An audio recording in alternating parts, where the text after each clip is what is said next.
Very good afternoon to all of you.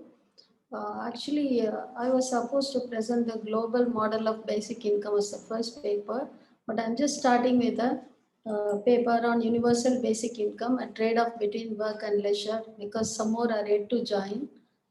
This paper is on universal basic income, a trade-off between work and leisure.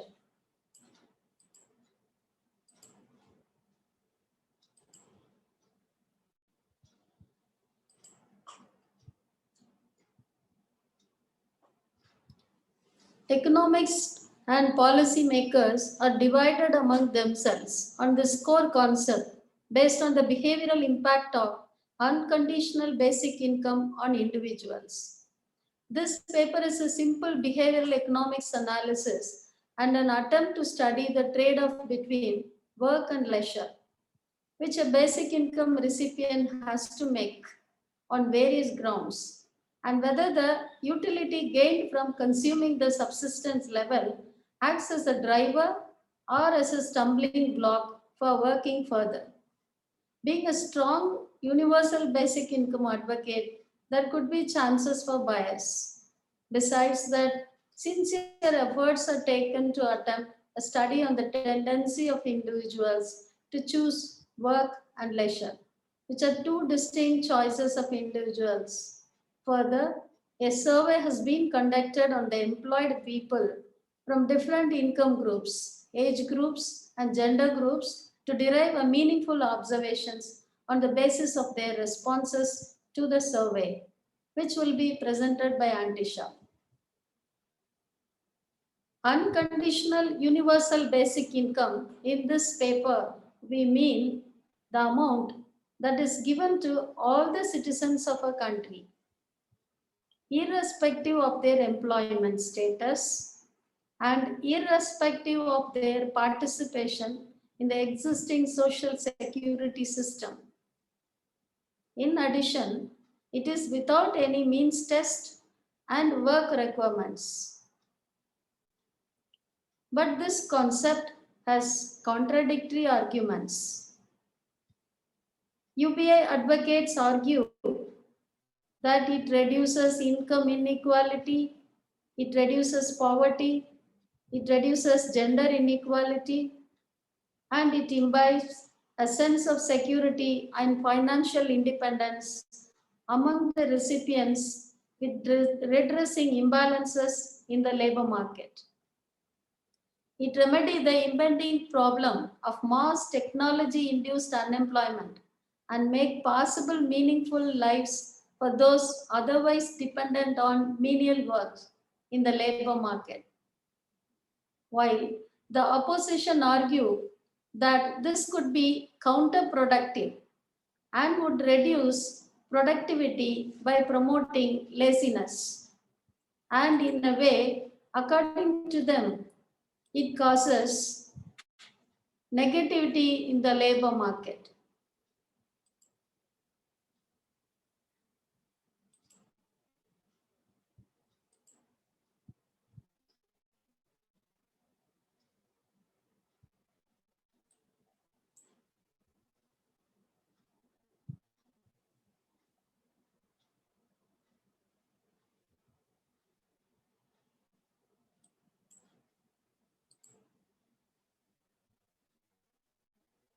So now the choice is between either work, whether the universal basic income promotes work or leisure. Let us use Maslow's motivation theory. Maslow's motivation theory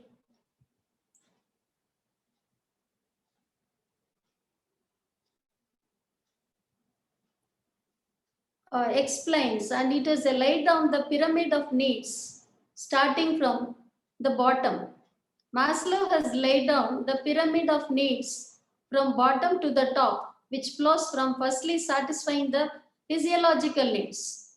It supports the logic of motivation generated by universal basic income, which would finally help them to achieve self-actualization. Through universal basic income, when the initial level of survival needs, which are termed as physiological needs, like sleep, food, water, shelter, and clothing is fulfilled, the individual is motivated to pursue the next higher level needs. Satisfying the basic needs act as a stimulus and motivate any individual to work and fulfill her other needs. As an immediate effect, due to increase in income, people might either spend more on leisure activities or stay back to afford their basic necessities. In the meantime, they might choose to work or not. If they choose not to work, which is one of the biggest concerns regarding the implementation of basic income, then these questions arise. How long shall the behavior of not working continues? Human wants are unlimited, no matter how long. After a point when their subsistence level needs are being already met, they will demand more for increasing needs. Their nature is a testimony of such behavior.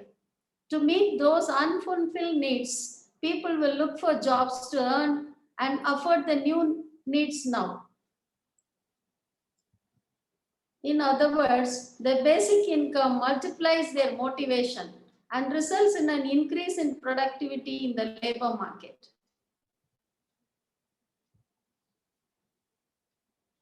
Work and leisure are considered as two distinct preferences of the people. But in either case, the community welfare is enhanced. This graph shows us that clearly. You, which represent various choices of the individuals to allocate time to work and leisure. Whether they prefer leisure or work, their budgetary constraint is raised and their overall status is raised. And so the community welfare is also raised. And this leisure is also important for everybody's life. A right to basic income by promoting a real freedom of individuals is said to be a part of conception of substantive dignity of all individuals. It is important for the actualization of other rights and freedom of an individual. Associated benefits of UBI include realizing the rights to adequate standard of living, respecting autonomy, rights of individuals, and as a policy intervention in combating poverty and inequality. UBI most likely would be a resource that promote health and well-being, that prevent stress-related illness. Increased unconditional income has also been seen as a means to ameliorate mental well-being. Now, let me share the research finding and the survey finding that will be presented by Aunty Shah.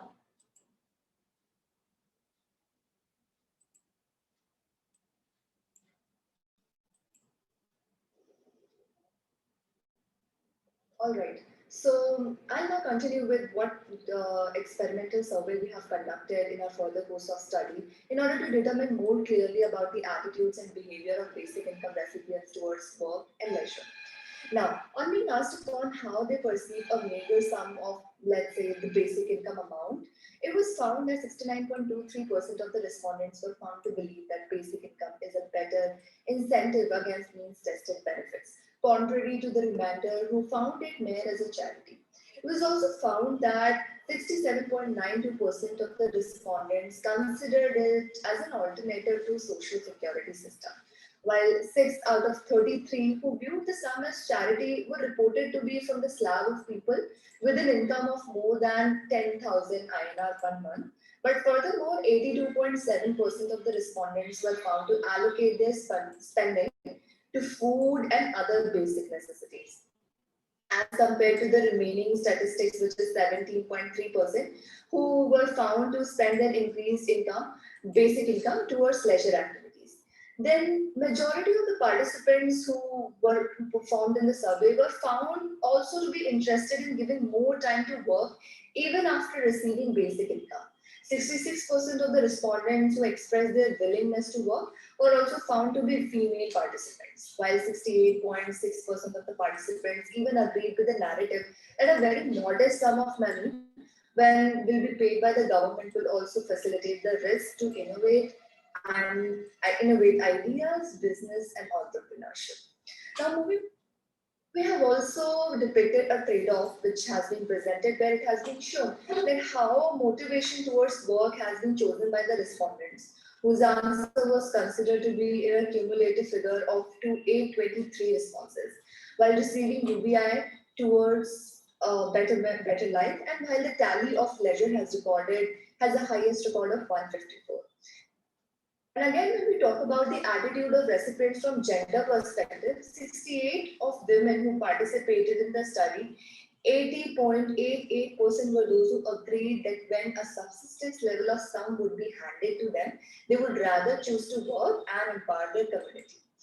On the basis of income groups, we observed that 78% of them preferred to work over leisure, while the respondents who were from the higher income groups, it was seen that 68% of them choose to work even after receiving UBI. Or from the perspective of, if we say age group, we found that 76.13% of the participants who were from the age group 18 to 24 years chose to work. And similar statistic was 17.77% from the age group of 25 to 45 years old. So it has also been learned that overall 59.35% of the women participants in the group also showed a similar attitude. So just to overall summarize it in a manner, our experimental survey revealed that more than 70% of the participants have shown a progressive attitude, an attitude which will be rational enough, while a noble policy like that of UBI would be given an approval to be tested more for pilot programs and more to be established as a national level policy. Thank you. So our survey finding resulted in the fact that there is almost all the participants are justifying that they prefer to work more even in spite of the receipt of all the universal basic income. So it is always advisable for every country to think about this particular policy, and this trade-off between work and leisure that we graphed, we found very clearly that people are not lazy, and they are not actually they are not very much they don't stay at home just because they have got their subsistence level of income. Okay, so this acts as a motivation, and that makes the people work more. And so every country should think about basic income, and that should be made a part of every country's policy. Instead of allocating money for so many schemes and policies, every country should think about just directly credit the money into the accounts of the people. This will help us to avoid lot of leakages. And in addition, this will facilitate the country's overall activities. Basically, Keynesian economics says that when the purchasing power in the hands of the people increase, the overall effective demand increases. So when the effective demand increase, people start purchasing more, and the velocity of circulation of money also rises, and naturally the overall GDP rises. Okay, so the basic point is how to develop an economy lies in the overall universal basic income. And the different types of schemes, actually in India and all, we have thousands of schemes, more than lakhs of schemes, because if we add up all the statewide schemes, we have lakhs of schemes, and administering the schemes is highly cumbersome. And also a lot of leakages happen. In addition to the normal leakages of administrative expenditure, too much of corruption.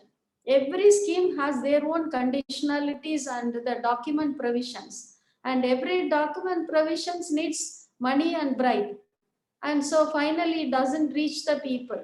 So if it is simply direct cash transfer, because in India we have Aadhaar card for every individual has a simple number, so that individual's number that is linked to a bank account. So naturally, all citizens' bank account is known to the government. So government need not decide whether the person needs education or food or house. Let the person himself be the choice for his own need. If he is already having a house, let him go for a movie. That's nothing wrong. So let them decide their needs. Okay, we are free to have our own choice, and that will make a happy economy, and the overall macroeconomic situation will be really a wonderful thing, and all the demand and supply will be too active when we are resorting to this universal basic income. And the macroeconomic indicator will, almost all the indicators will move. Import, export, balance of payment will become very active, and exchange rate also will be normal, because this is a small thing, but this acts as a very important factor which will vibrate the overall economy. So I always support this concept of universal basic income, and it always promotes the work culture of the people also. So thank you very much for the patient listening. Thank you so much, Shravana, and Tisha as well for the video. That was really, really interesting, and I've just been scribbling down some thoughts and questions. It doesn't seem like the other speaker is here, so this session is all yours. So you're more than welcome to take up more time than you initially planned, and hopefully we'll be able to have a good discussion at the end. So if those watching want to put anything in the Q&A, or at the end, can put your hand up and ask. But otherwise, would you like to go straight into the global model of universal basic income? Does that suit you? Okay. In case there is no question for this. Yeah, well, we'll do the questions at the end, just because we need to turn the recording off for participants coming on screen. But yeah, make sure you write down your questions for the end so you don't forget. But yeah. Okay, great. So this global basic income model is totally completely a different and a new concept, in difference to what we are always speaking about, the universal basic income. Actually, universal basic income is not at all experienced or experimented in much of the countries except Mongolia and one other country, because countrywide experiments have not happened. We speak that the here and there basic income experiments have happened, but that is not actually basic income, because only when it becomes universal basic income, we can call that as a universal basic income. That is, every individual, including the topmost richer person of the country, receives the income. We call that as universal basic income. And what I am going to speak about in this paper is about global universal basic income financing. Let me share the screen so that this is global universal basic income financing. This is the public policy that a modest sum of money to be given to every citizen of a lower income country by one or more higher income countries directly into the accounts of the citizens of that low income country. Unconditionally. I repeat, this is a public policy where a modest sum of money is credited into the accounts of the low income countries' people, citizens, by one or more higher income countries. Unconditionally, irrespective of their employment status and irrespective of their participation in the existing social security system. In addition, it is without any means test or work requirements. This networking can be further extended to lower middle income and higher middle income countries also. But in this paper, I'm just presenting a model where the higher income countries are trying to adopt how it can adopt a lower income country.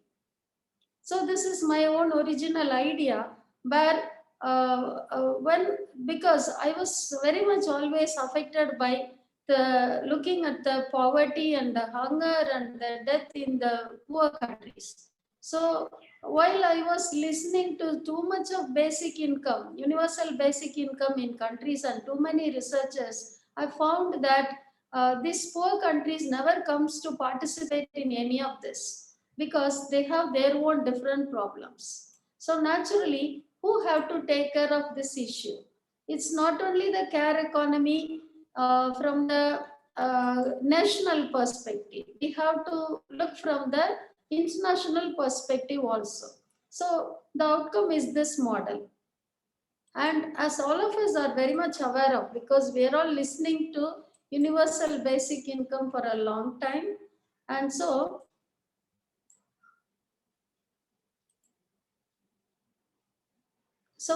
we are very much aware of this fact that I don't know which screen I have shared. So let me disconnect it and share it again.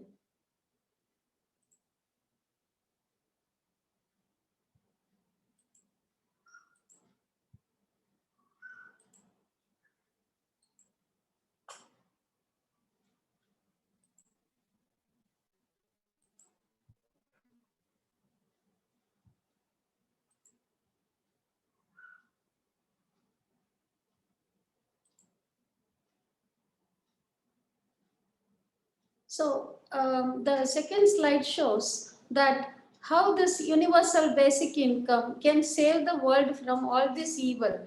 We have too many activities to combat all these evils: poverty, hunger, disease, death, corruption, crime, war, gender inequality, and too many problems. But all this problem can be solved by this single magical word, universal basic income. And this is possible when higher income countries just make a small decision of instead of sponsoring too many works and too many activities, they can simply transfer money into the accounts of this low income country people. So that will be very easy, and it can eradicate poverty, it can eradicate corruption because the administrators will not be involved and all those things. Okay, so let us go back to the model. What is this?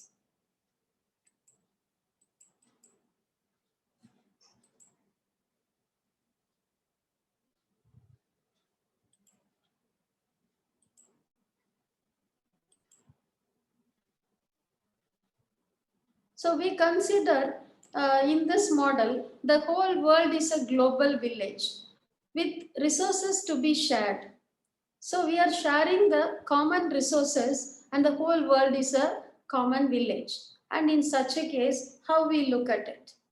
Okay, so now every higher income country has a choice to make.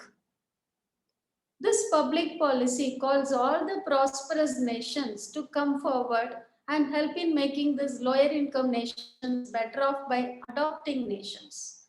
The prosperous country has a choice either to be truly altruistic or to decide not to concern itself with those of world issues.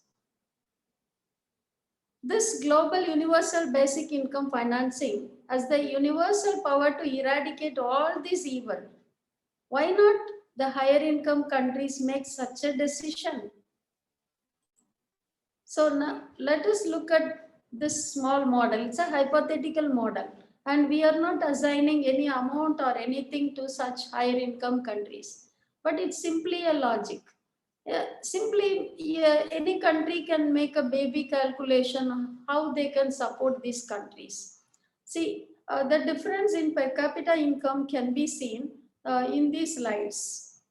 So 2 or 3 countries, I have just paired them. So this is second slide, then third slide, the fourth slide. Just the high income countries are paired with the low income countries. And we can see, we can make wonders. The whole world become a new world of happiness and peace, because we know that these countries are not in a state that that they need some support and they cannot come out on their own.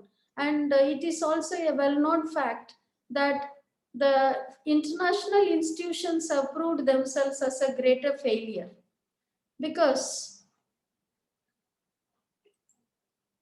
international institutions were suggested by Keynes and by major economists, mainly towards reclamation of devastated land due to both world wars. After more than 75 years of reclamations, the activities of theirs have intensified the inequality among countries instead of bringing the lower income countries abreast of others. We have WHO, which has no remedy to handle pandemic. But administration involves too much of expense.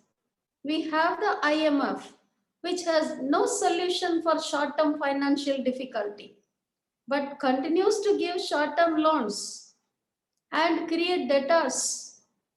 We have World Bank, former International Bank for Reconstruction and Development, which has no solution for the long-term financial difficulty of countries, but continues to give long-term loans and create debtors.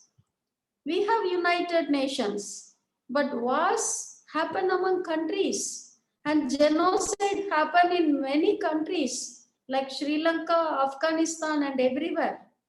We have FAO, which could not solve food scarcity. We have WMO, but regular disasters wash out people on earth. UNESCO and many such organizations exist, and too many staff are employed. But what is the outcome? Few of these institutions, which were suggested by Keynes to reconstruct the war-devastated world, should have been discontinued after its temporary role. If it has to be continued, the outcome has to be tested now and then. But we see that there is excessive poverty, excessive debt burden, non-poor countries, and excessive inequality and too much of administrative expenditure, interference in rights, and too much of conditions clause that are promoting cheating by the countries and low-income countries and their corrupt leaders. And this pandemic is considered as an opportunity by so many country leaders to get so much of loan. Because of pandemic, India has received too many millions and billions of loans. So we are added up with more burden. It is not helping in any way. Okay, it is helping. But I'm an expert in external borrowing. I have done 2 postdoctorates in external borrowing. I know the excessive burden of external borrowing on these countries. The excessively increasing short-term borrowing is pushing many of the countries, especially the lower middle income countries and low-income countries, into hell. There is no scope for healing this problem. And how long this will continue? And pandemic, okay, you are giving this $1 billion, it's all borrowing. Instead, if this money is immediately transferred into the accounts of these people, many of them would not have died. Many have died out of poverty. Many have died as they did not have enough money to pay for the COVID treatment. We have lost so many because they were a migrant in another region of the country from one region, and they didn't have enough food to eat. So, but the country has received enough and more borrowing. So we need some solution. And in these institutions, what is the percentage of low-income countries' people? And too much of dominance of richer countries. And we don't find, we saw some of the committees and gender committee and so many committees. I was searching for Indian representatives. Most of them are NRIs, non-resident Indians. They don't know what is happening in India. They have abandoned their parent nation and they are living in another country. But they are representatives in this international organization on behalf of India. So unfortunately, the real problems are not able to be addressed. So in such a situation, this universal basic income global financing will really save lives of many. And next about what it is not. It is not also not an aid also. We are not speaking about any aid which has tied and untied and so many conditions. Also, this is not a grant. Like one country at a lower level, another country at a at a top level. This will become a teamwork, and this is not a lending for interest rate. And in addition, I would like to still clarify that this policy is also nothing to do with one world, one currency, because there the sovereignty of individual states and their currency are not respected. However, our study does not promote any such kind of governance or government structure. Now, we have just framed the model, hypothetical model, how these countries are interdependent and why these higher income countries should sponsor the low income countries. A game theory payoff matrix is formed and it is explained by Evangeline. I'm sharing the video of Evangeline, and you will understand. Decided to look at UBIN. Yes, Suppose please. two countries have an agreement. Both countries can either defect, go back on the deal, or cooperate. Cooperation would mean following all details of the agreement. Since countries are always in contact with each other, this game is a repeated game. We can also define the two players as either rich or poor. Now let's say we have two rich countries. But before we do that, we can also assume that the countries will play the Grim Trigger strategy. This is when both countries agree to cooperate, but if the other defects in one game, in the next game and all the games to come, the other country will keep defecting forever. In the case of the two rich countries, they both know that this is a credible threat because they have enough resources to keep defecting whatever deal they agreed to. Thus, they will cooperate. This also contributes to their P, which represents the discount factor on the utility of a game played in the future. If a country is rich, they care about their future quite a lot because of the high value of their current resources that would be at risk if they defected. Using game theory, we can find that the lowest P they could have to not defect is A minus B by A minus C. However, for a poor country, the lack of substantial resources makes it harder to cooperate and accept a lower payoff forever than defect first and gain that high payoff of 3. While they will end up getting one forever due to the Grim Trigger strategy, where the rich country will keep defecting, the fact that their P is already quite small shows that the initial high payoff is worth it. Now suppose two countries agree to maintain peace and not go to war. This will give them an initial payoff of 2 each. If both countries are rich, they will know that by declaring war, the other country will continue in war forever. They will not want to do this because they care about their future. However, in the case of a poor country, if they defect, they can get the higher payoff of 3, as they get the benefit of attacking first, and in the best case scenario, winning the war. Since a poor country may value this initial benefit over their future, they will declare war. Therefore, for a high-income country to avoid war with a poor country, they must help them financially so that they will care about their futures enough to not risk in war. This works the same way for agreeing to a particular maximum level of pollution, vaccination, and trading fairly. They all work because by defecting,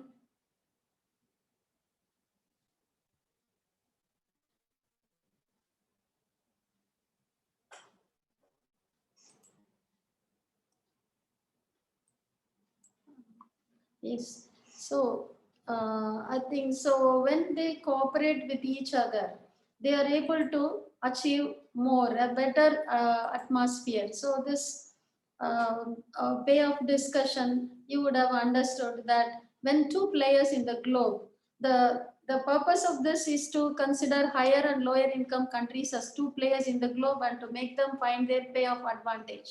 So in the international scenario, when they plan together for better advantage, and this model acts as a very good model where both of them are benefited. I'm just sharing you the model that we have framed.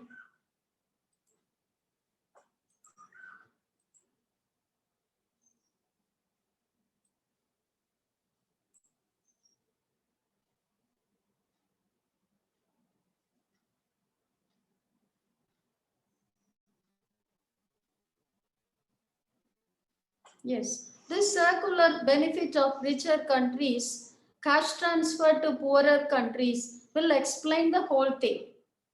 Why should a higher income country transfer money to a lower income country?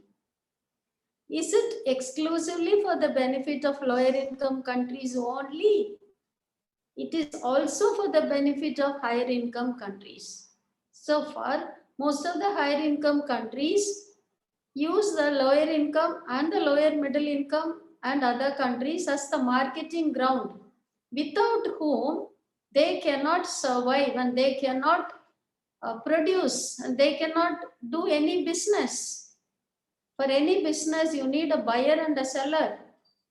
And the same way, this circular model explains very clearly that when you fund this low income countries, indirectly, the higher income countries are also benefited. They will ask for more import. When the lower income country status is improved and their growth rate is improving, now naturally they will ask for more import. So the demand for the product from high income countries rises. And again, they'll stop polluting. And the overall climate, we live in a common world. And naturally, everyone will get a better atmosphere, better climate. Thunberg was shouting and she was crying, oh my God, please stop all the pollution. No one stopped. But the pandemic was able to stop everything and it gave a pass. All of a sudden, the climate has become wonderful after this pandemic. So no one needs to push us. When the lower income countries and these people have enough food, they won't pollute. And the atmospheric protection will be more. The next, same way, spread of pandemic.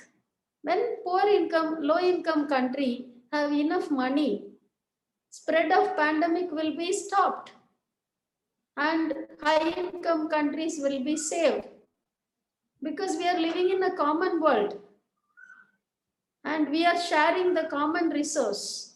Same way, when a low income country person is happy, the high income country persons are also happy. We look at each other and all of us are happy.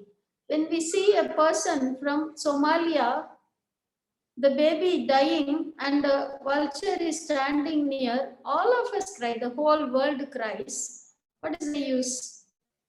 So when somebody, they are also happy, the high income country also will be happy. There is no meaning in speaking about ethic or religion. Instead, through this way, a lot of happiness will be spread out.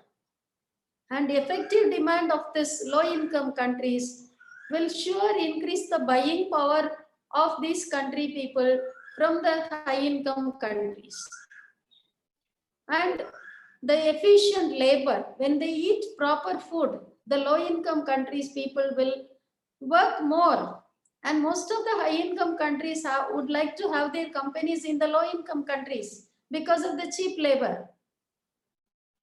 But how will your work will be effective? Only when they are strong and only when they are having efficient labor power, you will be able to employ them. Finally, when there is less crime and when there is no war, there is a peaceful world. And all of us are living in an interdependent war. A nuclear bomb or anything in one country affects the another country. So we all end up in disaster when one country does evil. So to promote less crime and no world war we have to promote world without war. And for this, universal basic income will help them when the person get food. Naturally, he will not try to steal. So the person feel comfortable and he's happy. And in addition to all this, I give another important reason is that the international migrant politics will come to an end. It's a very, very serious politics that is going on in all the rich, high income countries. Migrant problem has become a migrant politics because when this universal basic income is given in the native nation, no person will move to a high income country. And people are causing so much of problems. They quote so many reasons. So illegal entry. So they do not know how to manage. So the country, the very high income countries does not know to manage the problem of migrants. But when the high income countries give universal basic income to the poorer countries or the low income countries, to the citizens of that country in their own nation, those people will not come out of that country. They'll be at peace in that country. So naturally, we are living in a shared world, and I'm sure this will bring about a wonderful world. And this global model of universal basic income financing is the first step of bringing status to human being. Because we have to prove ourselves little elevated from other living being. So this global model of universal basic income will facilitate a wonderful world. And with this, let me wind up. Thank you very much for listening. Thank you so much, Dr. Shravana, and Evangeline as well for the piece on game theory, which was really interesting. So there's a couple of questions which we'll start with. I'm going to pause the recording now.